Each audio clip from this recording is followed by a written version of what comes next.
The world is littered with the decaying bodies of forgotten muscle cars. At Graveyard Carz, a restoration shop in Springfield, Oregon, no car is too far gone or past its expiration date to get a new lease on life. Leading the group of Mopar morticians is Mark Warman. My name is Mark Warman. I am the owner of Graveyard Carz. Our job is to take a 45, 50-year-old car, restore it correctly, and have it look the way it did in its former days of glory. At Graveyard Carz, you won't find many mods or aftermarket parts, but what you will see is a team of hard-working technicians dead set on restoring these cars back to their factory specifications. I'm Will Scott. I'm the painter here at Graveyard Carz. I do all the paint work, the cutting and buffing, slight assembly, kind of a little bit of everything, but mainly just stuff in the body and paint shop. My name's David Ray. I'm an assembly technician here at Graveyard Carz. Well, I'm Alyssa Rose, and I'm the lead historian for Graveyard Carz. Hi, my name's Royal Yoakum. Hey, my name's Royal Yoakum, and I show up here at Graveyard Carz just to take my verbal abuse. No, seriously. The restorations I've been helping Mark with since we were kids, really. I've been with the show since the beginning, mainly just as a whipping post. To restore one of these cars, Mark and his team decode its vehicle identification number and build sheet. We bring them here, we bring them back to life. We completely disassemble them, strip the paint, replace any rusted out panels. We're a Mopar restoration shop specializing in OE replication. I'm bringing the deadest Mopar muscle cars on the planet back to life again. To do this, they use original equipment reproduction parts to replicate its exact appearance the day it rolled out of the factory.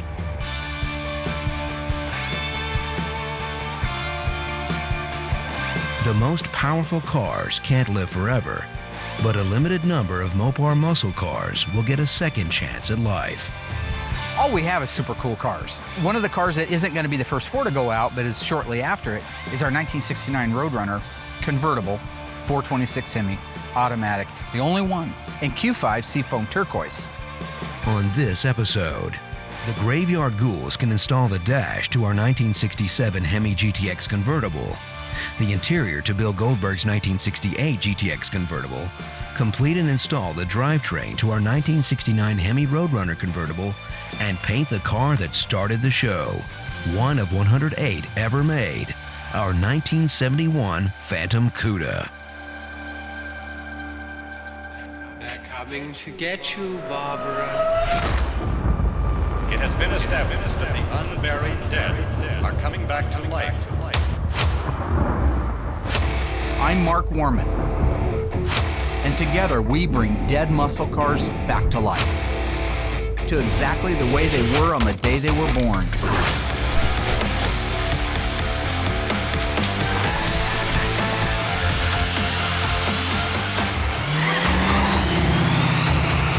This station will remain on the air day and night. With deadlines already pushed back 6 months, the pressure is on from the team to make sure customers' cars get finished without compromise. Sneaking ahead of the line, a 1969 Hemi Roadrunner convertible is ready for assembly. With parts awaiting to be installed, Dave Ray preps to install its air grabber. The 69 Roadrunner convertible, I believe it's one of one, Q5 Seafoam Turquoise, beautiful car, 426 Hemi automatic. That one there's going really well. I'm just waiting for suspension and drivetrain. I got all my firewall built out, so I'm basically waiting on Mark at this point, but it's moving along nicely. All the parts are detailed and ready to go together. Recently, painter Will Scott applied the final paint to our 1969 Roadrunner convertible. Q5 Seafoam Turquoise is very similar to teal, and it's one of the rarest and arguably the most beautiful color to come from Chrysler. As much as this color is beautiful, it's equally difficult to spray. Reducer, air pressure, airflow, and pattern angle must be precise. Big D? Hey, boss. You see Mickey Doodles anywhere? Yeah, he's running around. You got a minute? I can kind of go over Not if this. it's anything to do with an air grabber, I don't. Yeah, this air grabber setup for you. Oh, God. This is the one, that 69 Roadrunner. And run into some issues. Okay. But I can see there's some spots where it was repaired. So that's going to show. Yeah, that's gonna be right in your face, right in the front, and so is this little area here. You can see where it's been replaced. Working with Dave has been great ever since he started. He's a very responsible person. Every minute I've worked with Dave has been a blessing. If he has any questions, he comes to me. But together, collectively, we're able to put these cars together and make them perfect. Okay. I mean, that's the one it started life with, and Yep, and I believe it should go back on the car even if we have to make some compromises. So we have this breakout here that's gonna need color on it. Mark's cool. You know, he's a crack up. I mean, he's fun to be around. He's always, you know, joking around and always playing around and doing the shadow boxing and dancing. The guy is genuinely a great guy. He's got a great heart. I mean, unbelievable the amount of knowledge that Mark Warman knows. I really enjoy working there. Yeah, and These were all rusted really bad, and I went through and kind of scuffed them, getting them back, but some of them were painted black, so. I'm gonna grab Will and just show him while you're still there. Okay. William Santiago. Oh, hey, real quick, I want to go over and show you this air box. Okay. Hey, isn't lead cancer causing when you sand it? Yeah, I wouldn't even waste any time scuffing until I tell you exactly what it is. You told me to sand the lead though. Yeah, you want to sand lead, yeah. But then Ryan told me it causes cancer when you sand it. It can cause cancer. Okay, it's like mesothelioma or something. Working with Mark's, it hasn't been hard. Some people it's harder than others, but I personally don't have a problem working side by side with them. Oh yeah, I tell you should wear a respirator. Well, I've already sanded it. Will's a crack up to work with. I do like to flick him crap, and he does like to flick it back to me. He's just not as quick as I am. Well, that's a little scuff. That's not really. No, I mean.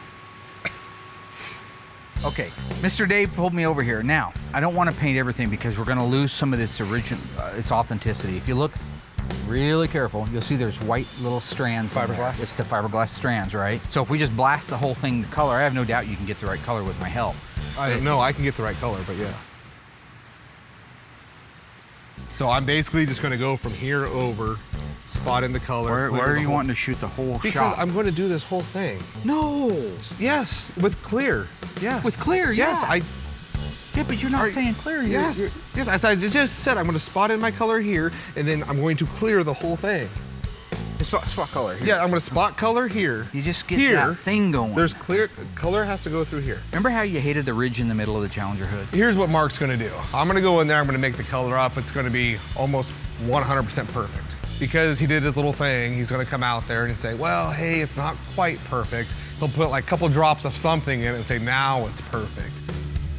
You're still the boss. So I have no experience to draw from. I'm just a check signer. Yeah, thank you. I think it's kind of cute that Will calling me out like that. Like I'm just a check signer. You know, I was doing this when he was still crapping his pants. I was doing this before he was crapping it. Well, actually, I walked by him the other day and I swear he did crap his pants anyway. So I'm not sure that's it. Let's just say before he was born, I was doing this stuff. Nice earrings. Thank you. You ever thought about wearing earrings, Dave? No. Never thought about it myself. No, I'll be dipped in excrement. That's weird. I never thought about it either. With the air grabber handed off to Will, he can now begin scratch building the color to match the original fiberglass finish. Mark wants to keep as much of the originality as possible, so Will is going to have to put his color tinting skills to the test. All right, so here's what I have. This is a 1683 is our black. We got our 1684, which is our white.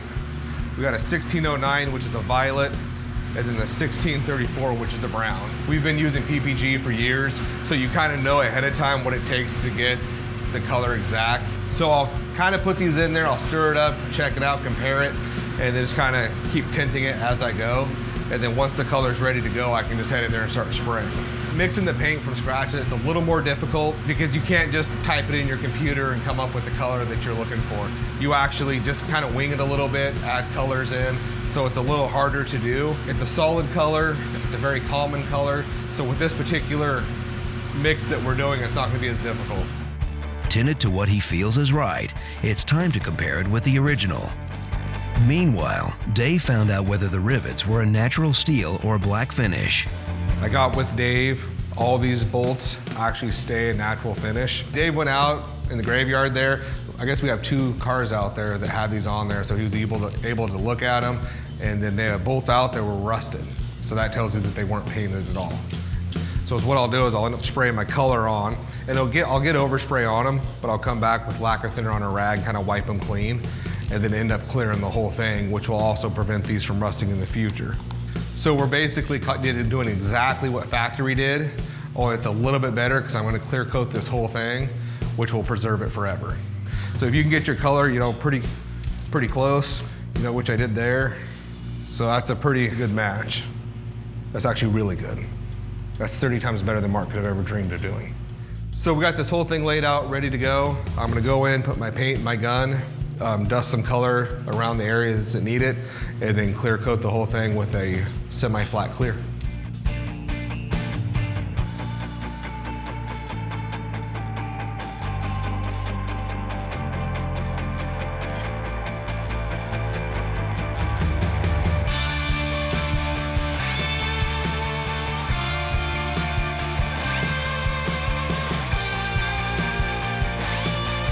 All right, so my color's all done, spotted in where I was supposed to. I did a little bit extra just to clean it up just a little bit. This looks great. I am gonna go in there right now, get some clear coat, which is gonna dye back. It's a flex and flat clear, so it's for purposes like this.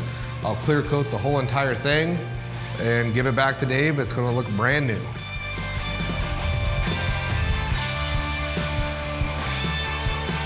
It absolutely looks 100% factory. The clear is right now, we'll go in there and check it out, but it's starting to dye back, so it'll have that nice low gloss sheen that it's supposed to have. So as soon as this is actually all dried up, I'm gonna get it over there to Dave, and Mark is gonna love it. He'll tell you he won't like it, but he's gonna be pretty happy with it.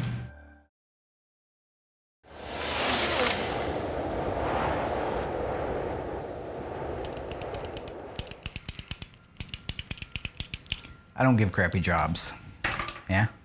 When a good man comes to me and says, thank you, Mark, for your continued help and support in the work-related arena, and I want to move on. I want to better myself. You know, you say to me, I want to move past that. Then I can make that dream come true too, AKA for you. Yeah. Point is, you haven't passed your PPG certification test yet, right? I passed that 15 years ago. The guy in the shop who gives the test is a friend of mine.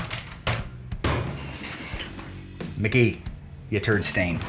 The Iceman. Have you ran the ad yet for the painter? Good, don't bother, all right? I got the guy for the job, he's perfect. He's in my office right now. Yeah, he's passed the PPG certification test. Yeah, it's first aid trained. And we can have a CV printed up this afternoon? Good. Yeah. I'm seeing you Sunday, aren't I? For my sins? Yeah. Has Elaine left you yet? Yep.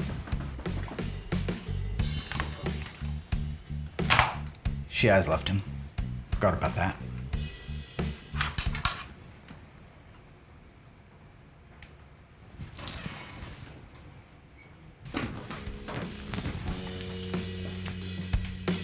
So Mark's here 7 days a week from 8 a.m. to 7 p.m. When he's not here, he's at home watching his new movies or watching new box sets. So right now, he's acting like Michael Scott from The Office. David Brent, Sir David Brent from The Office. BBC, the funny version. And they got all the laughs that started it all, so. What? Nothing.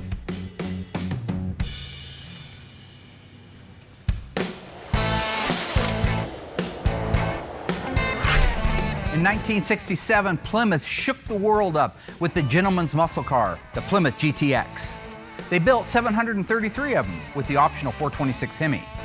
Of that low demographic, only 312 had 4-speed transmissions. Of the 4-speed transmissions in the 426 Hemi, only a handful escaped the factory with a convertible top. With the installation of the freshly restored dash from Instrument Specialties, we are one step closer to putting this car back on the road.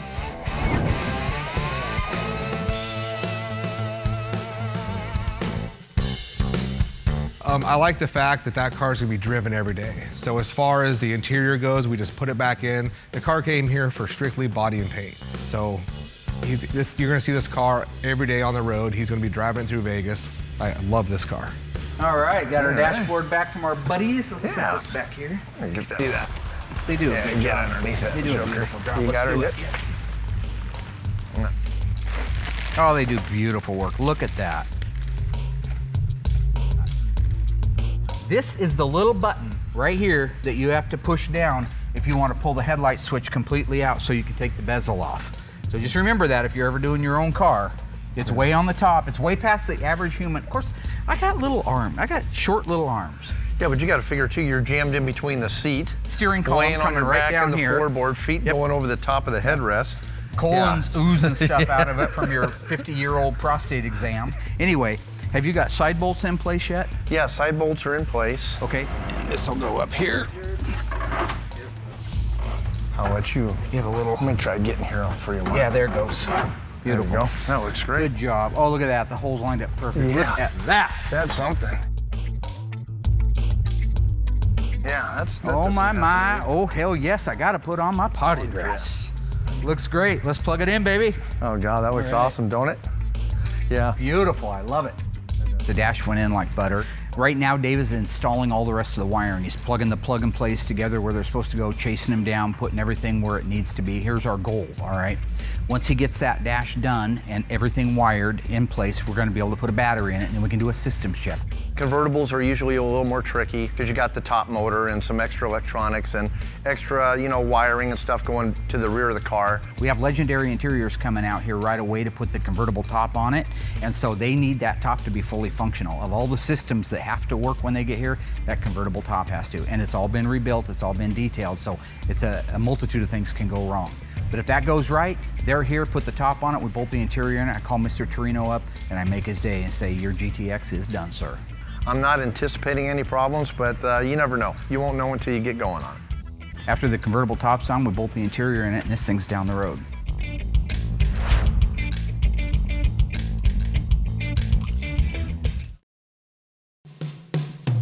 Hey, What do you got?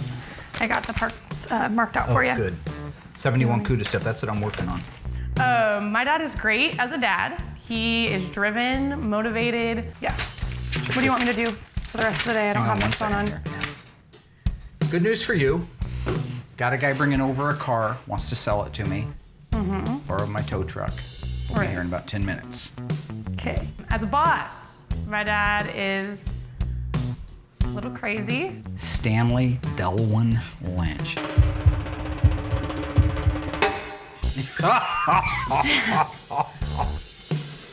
Working with Allysa has been a lot of fun. Obviously, there's the moment where she stole the car at gunpoint. Where's Allysa? My darling daughter. I'm seriously so excited. She's out, that's what she's doing. We've seen her pull out. Woo! Yeah! Working with Allysa has its moments because she's used to all my shticks. Get your notepad, get your camera, get a pen. But I also know all of her weak points. So if I want to get to her, I'll just tell her that I think I saw a zit. And that's it for her. She's in the bathroom working on a zit for the next hour and a half.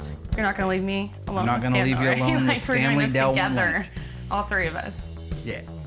Yeah? Huh? I don't like the way you said that, Dad. Seriously, No, I'm don't not do gonna that leave you. I to won't. me. I won't. God, this is I'm here to help I you don't in even any wanna way do I this. can.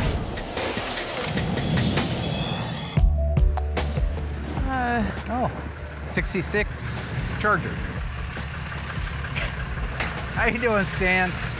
Beautiful. It's always nice to see you. Hey, Stan. You sure Hey. you didn't just steal this? Nope. Oh, I got a good purchase. It's awful low in the front, so you either got it sucked down or it's got an engine in it. It's a lot of tension. Did you even open the hood? It's got an engine in it. I didn't say it didn't have an engine. Well, I just asked you if it had an I engine. said it's got a lot of tension. So actually, you brought in a pretty decent car, which is surprising for Stan. I figured it'd be some rolled over, kicked in, burned out 61 Impala or something. You've seen my private investigation license? I haven't. Oh yeah, we go out and stake out, hang out in the car. Yeah. Take pictures of people. Oh my gosh, when was this picture taken? A while ago. Yeah. Here's PI badge. So you're not a police officer, though? No. You go to school. Oh. Mine's so old though, I didn't have to go to school. It's an automatic transmission car, pretty straight body, so if we do need parts, we've got a 66 Hemi Charger we're working on now that's a 426 Hemi 4-speed car. What are we talking? How much? A couple hundred. But I don't That's understand. a good deal. He $200. inherited- You're out of your mind. He inherited it for free. $200's not a bad deal, but you got it for free. I got my time, I got wear and tear on the equipment, going out and getting it. It's my truck. $50. 50 bucks. 50 bucks. You know what I can get for scrap metal? That's probably worth more than 50 bucks scrap metal. 100 bucks, that's the top offer. If you throw in a haircut. Alyssa? My dad's gonna do your haircut? Done. Wait, what? Done. Yeah. I'm gonna do your haircut? I think paying 100 bucks is a good buy. He would have gave it to me. That's the whole thing. I know he wants some brewski money. 100 bucks and a haircut. Yeah, you like cutting his hair though, right? What is that? My lunch. What? It's lunch. Haven't you ever cooked a potato on the motor? That's gonna probably be the last time I go out and do a walk around with my dad when he buys a car, because I'm not gonna get roped in to free haircuts or awkward encounters anymore. I don't think he's into roping. Oh my god.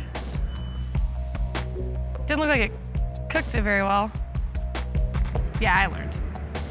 It was know what you're- educational. Anyway, enjoyed cutting his hair. I've got a shop to run, as you were. Flism, flasm, Does anybody feel bad for me? flazoo. Anyone? Oh my god. While the GTX was known as the gentleman's muscle car, not in this case. 1968 GTX 444-speed convertible. This is one of only 375 built. This car has manual steering and manual drum brakes. Fortunately, it's owned by former World Wrestling Champion Bill Goldberg. And trust me, it takes a Bill Goldberg to drive a car like that. With the repairs finished on Bill Goldberg's GTX, Dave and Allysa are going to install the seats and center console. What I pretty much did, I got all the carpet in. It's all cut around the console. The top of the rear seat is in, and everything's prepped and ready to go for the door panels and the rest of the seats. I'm excited. I got Allysa helping me with this one, so this is going to be cool. What I'm going to have you do is start with this here. I'm really excited to get to work on Bill Goldberg's GTX. It's one of my favorite cars in the shop. Righty-tighty, lefty-loosey. Yeah. Wind up there, so everything looks pretty good. So now we can pop this in, like that. Ooh. So once that goes in, everything else Looks will so kind of follow pretty. suit. Not too bad, huh? Ah. Now it's just a matter of tightening the screws to keep the panels in place. This reminds me of putting model cars together with my dad. Oh, that's cool. You'd think it'd be less intense, like putting a little model car together with him, but It's not, yeah, huh? I think we did a couple together, and then he decided he wasn't going to show me anything in the shop. Oh, right. The model cars, yeah. He It was said- like the intro. Oh, gotcha. Into- So he's like, no, you're not doing that. Yeah, Well- it's stressful enough. I think you're doing just fine. With the window cranks and glass installed, it's time to install the rear passenger seat. See, it goes in and Yeah. then it catches. Let's see where yours is. Oh, you got yours. Did I? Yeah, Hey, yours is in. I thought Score it was first in. try. Awesome. All right, that's it. With the rear passenger seat installed, Dave and Allysa can install the center console.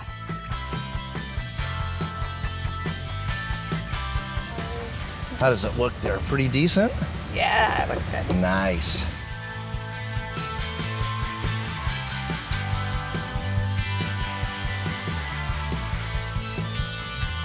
Now that the seats are bolted to the body, the interior of Bill Goldberg's GTX convertible is complete. I think it went great. That went awesome. It's so tempting not to just put it into first gear and head Yeah. out, but you know Yeah, what just- happened the last time I did that, so I'd like my privileges back, so I'll be good. Yeah. You want to start it up? Can we start it?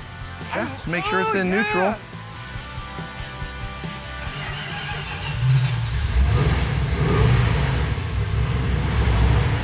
I'm in love. With the interior finished, this GTX is nearly ready to be shipped back to its owner. The 1971 Plymouth Cuda is the most collectible muscle car on the planet today. This is an example of rarity. One of only 108 440 6-barrel 4-speed cars built with additional optional EV2 Tour Red paint and a shaker hood. When this car receives its final paint, it is going to become the most classic and talked about 71 Cuda on the, what are you doing? I was gonna roll this in the booth. This is a power shot. This A is what power I what? do Have you never watched any movie? Have you ever seen Robert De Niro? Are you talking to me? Lieutenant Weinberg, I have a greater responsibility than you can possibly fathom. We did this last season. You leave for Santiago and you curse the Marines. We need something new. We use words like honor. What's Colonel Jessup going to do if he gets interrupted? Because I have to make sure that Just saying, if you're giving your final summation, Pacino comes down and says, say goodbye to, oh, excuse me, Mr. Scarface. I was wondering if you could help me out in the kitchen. I got some questions. You don't do that. You let him say it. Say goodnight to a bad guy. We're back to that again. He's going back to just sign his name to checks. I'm going to continue working on That's going to kill somebody. Maybe like a year ago, he was a little more in tune. Now it's just all... Say goodnight, little bad guy. That's how he approves cars now, and I guess that'll have to do, and I'll go ahead and get this thing painted.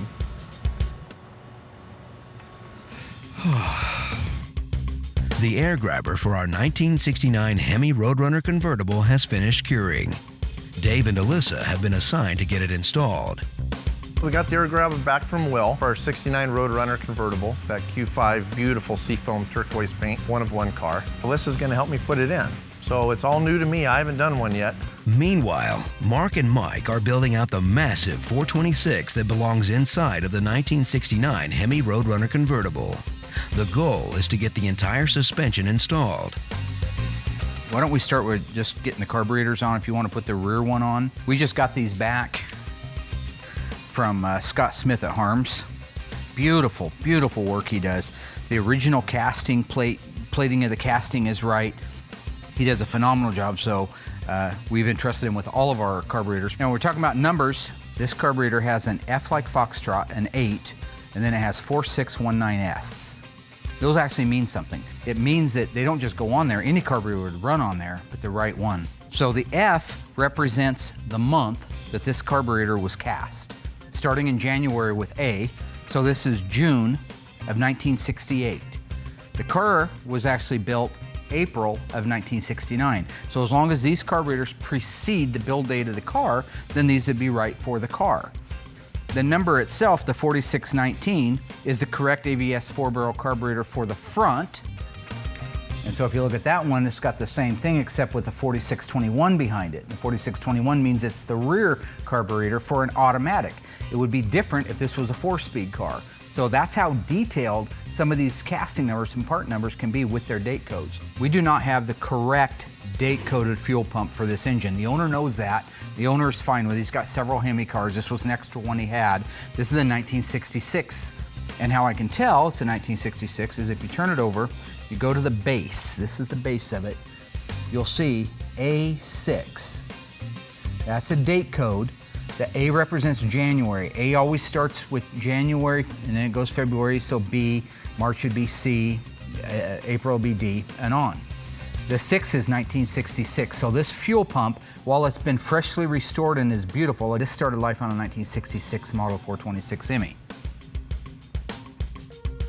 And have you checked to see if the relay rod's in there yet? The relay rod is not in there yet. Oh. This is what we refer to as the setback.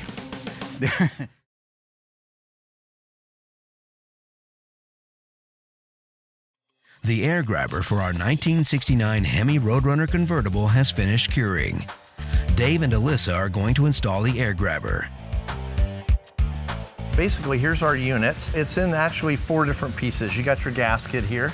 Okay. That goes on, and then you got one side of the air box, the center section, and the outside of the air box.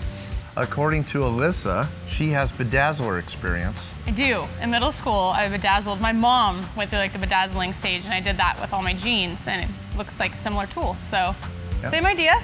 Think we'll be okay. So if all else fails, we're gonna bedazzle it. Yeah. Kind of center this. You can kind of see, I wanna make sure all our holes line up. So open your tool up first, and that rivet should go all the way down. There you go. Leave it open. And then once a little bit bigger than the one I used. I know. Here. And then you want to push that all the way flush. Okay. There you go. And then see if you can squeeze that thing together. Is it working at all? There we go. That feels like. Does that feel better? Yep. Yeah, you're doing good. Almost got it. Perfect. Woo! Okay. Nice. Boy, that was a total pain in the ass, wasn't it? Allysa and Dave add the final pieces to the air grabber and rivet them into place. My arms are sore from holding up that riveter. Mine too, yeah. Yeah, the bedazzler was not very bedazzling. Yeah, that riveter was a workout. Yeah, I'm done for. My upper body is just hammered. And Allysa was running the drill and the riveter, so she did a great job. I think it went really well. Yep. Well, I can't wait to see when the car is done, actually see the wire. We got through it, and as you can see, it looks awesome. And so it was new to both of us, and we knocked it out and did a great job. And yeah, we're ready for the next one. With the air grabber installed, it's up to Mark and Mike to finish building the suspension to the 1969 Hemi Roadrunner convertible. Let's rock this thing out. Really didn't hit any roadblocks while we're putting the rest of the pieces on the Hemi. Everything that's crucial to that drivetrain going in the car is ready to go in the car. We're ready to move this around to the other side and marry them together.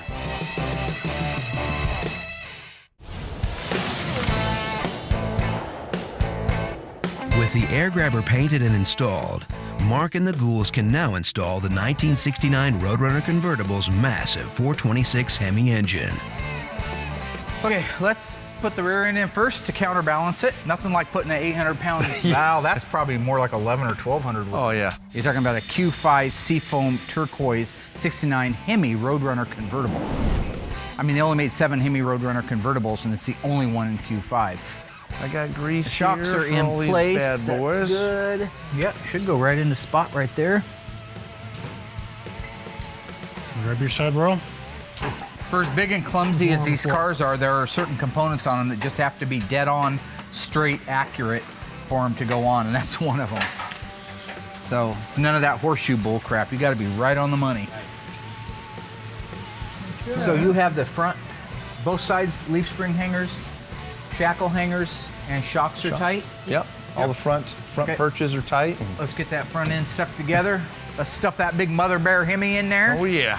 Oh, yeah. Come on, hernia. Oh yeah. Let's go slow. Whew. I'll kind of guide you in. Big old heavy joker. When it comes to the installation of a 426 Hemi in anything, the problem always is size.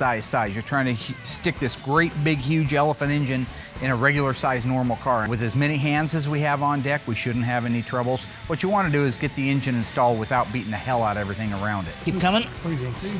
I think we're good right there for a starter. What do you think, boss? Okay, that looks really good there. Somebody say when. I've watched Mark go, you know, from doing his own cars to restoring customers' cars. I've been with the show since the beginning, mainly just as a whipping post. I think that I'm blessed to be able to work with a great group of guys that I do get to work with. I mean, my daughter, Will, Dave, those guys, but Royal, he's my friend. We really have most of our formidable years working on cars as a team together. I can do a lot of tormenting before he hits his boiling point. That's a plus side to it. But at the end of the day, I can also call on Royal and know that he's going to be there. He's going to be there with me when nobody else will. Okay, hold on. What the are you laughing at, Nancy? You want to come leg squat it? You little bitch. I could probably let the back down, you think? I'm not in my strength zone. This is my strength now. Don't hold on to the cross member or the sway bar. It's not going to go anywhere. You're a dumb son of a. I could have let him go for a while. You could have. Oh, you, dome. Great. You can come back a little more. Yeah, room temperature IQ. You're in no position to laugh at me. Room temperature. There's my buddy Mark. Son of a. There you go. Yeah. Okay, is it ready to go back now? Go up. Go up, roll. Right there. Okay, come back. All the geometry is right. I mean, it wouldn't have took a K-member if the rails were too close together. The car was never wrecked before. It's a beautiful body on it. It's just, I think with the power steering on it and all decked out, it was just a tight fit. Okay, we got the front 2 K-member bolts in. Now we can put the transmission cross-member bolts in. Once that's in, we can raise the car up and put the rear K-member bolts in. And we're finally buttoned up. That's the tightest fit I've seen on a Mopar yet. I think next time I'm gonna end up taking the steering gear, just leaving it off. That's the way to do it. It's just too tight. Too tight. But it's the first 69 Hemi Roadrunner convertible I've done, so sorry. Sue me. Deal. Look at that baby go together. I'm relieved to have it done. That's nice. The owner's going to be thrilled to death. He's going to be excited to see the pictures. All right, great job, everybody. Great job. Nice work. All right. All we have left is some cotter pins we got to put in and the drive shaft, exhaust, and all of a sudden the bottom of this car is going to be wrapped up. Be driving before you know it. With the drivetrain installation complete, it's time to check on the wiring for our 1967 Hemi GTX convertible. Let's kill the lights. Nice. All right. Okay. All right, let's try it. Park first? Yeah, let's run the park. Look at that. We got park lamps in the front. Beautiful. Go ahead and pull the headlights on the rest of the way. Give me a high beam. Okay. Who's going to drive you home tonight? Nice. That's beautiful. Let me check the back. Okay. The worst thing that can happen when you're doing something like this is if somebody's got the wire that goes to like the emergency brake warning light in the actual hole for, let's say, the high beam, then they're going to work opposite. You hit the high beams and your emergency brake light is going to come on. It's nothing. It doesn't cause a fire. It's just kind of cumbersome because you have to reach up inside and switch things around. Okay, pull them on. Nice. They're evenly balanced, by the way, which they're not always. Usually one's brighter than the other. While the taillights are on, let's hit the brakes. Okay, brakes. What more do you want? Who's the man? You the man. Left hand. Look at that. And you can check out our nice fender marker indicator there. Beautiful. Oh, yeah. Great. Yeah. Let's go to the right-hand side. Wow. Works beautiful. Yep. You already know all that, don't you? Yeah. You're confident. You're a confident man. Okay. Turn the lights on. All right. Woo, beautiful. There we go. All right. So it comes down to this moment. How do you feel confidence-wise? Oh, I'm confident. Of course you are. You don't even worry about it, do you? It's going to work. Well, I just get worried because of all the hydraulics and stuff. But yep, hydraulics, the motor. Well, I'm green light go. I say ready? hit the top and let's see what we got. Yeah. All right, here we go. Going up. Come on, baby. Come on, baby. Look at that. Looking good. Wow. You did like a bench bleed on it, didn't you? Yeah. Look at that.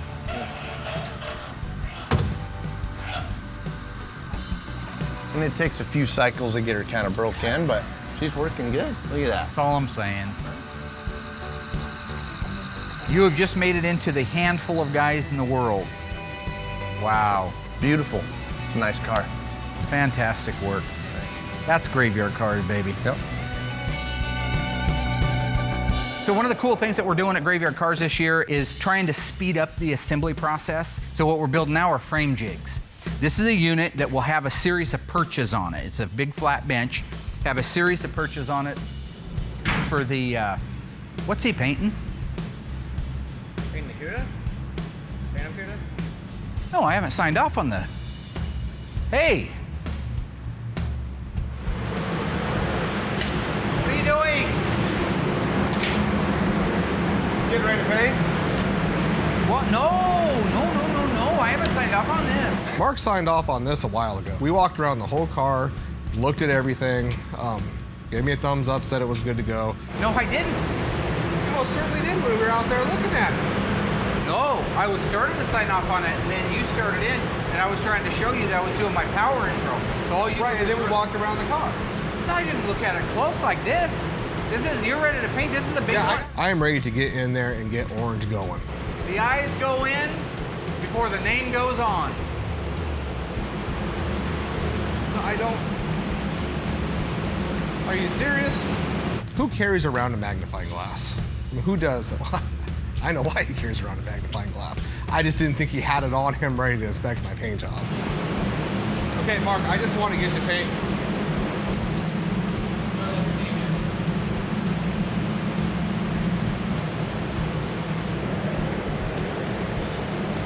Can I get back to painting? Thank you.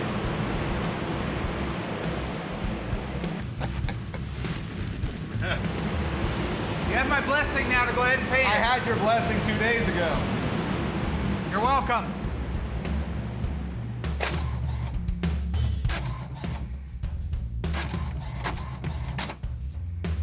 Mr. George? Mark. How are you, sir? Pretty good to see you. George McGeorge? Is that really your name, George McGeorge? Oh, yeah. The first and the last name? Yep. George McGeorge. How about a nickname? You got a nickname? No. Curious George. I just named it that. How about Bi-Curious George? No. So this is our assembly shop, all right? This is where all the cars, after they've been painted, come into to get their final assembly, all right? We got our 69 Hemi Roadrunner. It's the only one in the world painted in Q5 Seafoam turquoise. 1972 Dodge Charger, 400 Magnum 4-speed. You've got to be able to recite this stuff off. It's one of only 126 made. This has hideaway headlights. You pop those up, it's like a skirt blowing up in the middle of summer, you know what I'm saying? Oh yeah. I'm curious. Let's go into the body and paint shop. It was weird having Mark show me around the shop, especially since I've worked here for about 6 months now. This is where you're gonna start. This is your world. This is your castle. This is your area to grow and to blossom into a beautiful flower. Maybe a big flower, but still a beautiful flower. You know what I'm saying? Will! Worked with me forever, 15 years, all right? This is our mixing room, PPG mixing room. You see all of our colors in there. There's Will. Willie, how you doing? Good. What's happening? Been with us a long time, haven't you? Why a while? This is Will Scott. I brought him right out of high school, taught him everything that he knows. This is George McGeorge. Got a first and a last. He's been here for a couple months. I know. Don't try to. What we're mixing, what we're making. Everything's PPG. Number one paint company in the world. I'm getting ready to shoot this orange. Have you seen the paint gun that sits in that holder right there? It's got the little skeletons on it. No. I have no idea. One of your problems is you are not responsible. Have you looked everywhere? Well, why is the purple out? Well, I don't. Ooh, plum crazy. Used to be called statutory grape. Yeah, this one with the kinda skulls on it. That's how we say it in Britain. We say schools. You're not from Britain. No. Seen it. A map.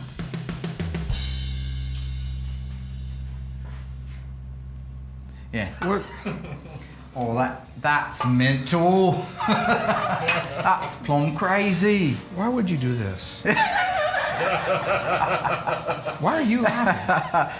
I guess you might say we painted him in a bit of a corner. Is this the whole stapler and the Jello thing? Only the paint version? Is it what? You know, when I put the stapler and the Jello, it's funny. You put my paint or my gun in the I have no idea paint. what you're talking about. Look at your hands. Okay. Can we stop with all this? I didn't want to paint you in a corner. This is what we talked about. You need to find a new show. He's gonna get along great around here, isn't he? By Curious George, always looking at the other side. No? What is the most important thing in business? Is it the building? Is it the stocks? Is it the profit? No. It's people. It's investment in people. My proudest moment at Graveyard Carz isn't the fact that we could bring back a 71 Cuda 6-barrel car from the dead and have it painted.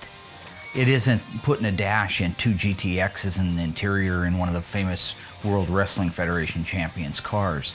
It isn't the fact that we installed a Hemi in a car. It's not even the fact that I'm leaving a legacy to my daughter that will carry on for generations to come. To me, my proudest moment, it was a young guy, fresh out of tech school, had all his new tools, first time ever in a shop, came up to me and said, "Mr. Warman, would you mentor me?"